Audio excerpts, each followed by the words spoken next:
যাই হোক বেচু, একটা খবর পেলাম তোর পকেট থেকে নাকি 40-50 হাজার টাকা খরচ হয়েছে।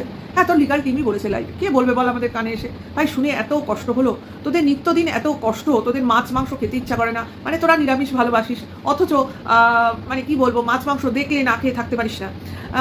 ছেলেটার যে হোটেলে খেলো, চিকেনটা নিয়ে আসলো, তো সেই চিকেনটা নাকি ছেলেটাই খাবে, তাতেও তোরা ভাগ বসাস, তোরা বাপ, তোরা মা ছেলে, তাহলে ভাব তোরা নাকি আমিষ খেতে ভালোবাসিস না, অথচ সামনে বাচ্চাটাকে খেতে দেখলে তোদের জিভ লাগায়। ঠিক আছে, তো তার জন্য বলছি, তোর 40-50 হাজার টাকা বেরিয়ে গেল, মানে এই খবরটা কি জাস্ট লিক হলো?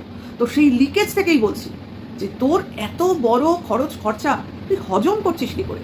তারপরেও থালা থালা আম খাচ্ছিস, আম তো খেয়ে যাচ্ছিস। একটা কথা তোকে বলি, এটা মানে তুই ধরে নিতে পারিস একটা ফ্রি অফ কস্ট উপদেশ। এই যে পরিমাণ তুই আম খাচ্ছিস এই গরমকালে, আমি যতদূর জানি বেশি আম খেলে কিন্তু খুব ফোড়ার সমস্যা হয়।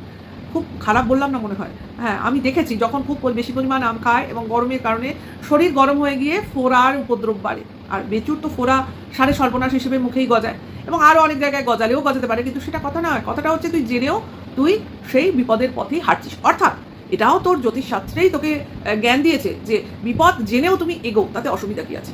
বিপদ আসবে, আবার বিপদ কেটে যাবে, অর্থাৎ ফোড়া উৎপন্ন হবে, আবার ফোড়া ফাটিয়ে দেওয়া হবে, এই তো কথা। তাতে কি আছে?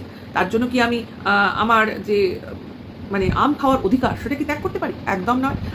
যাই হোক, সেটা কথা নয়। কথাটা হচ্ছে যে তোর যা অবস্থা এখন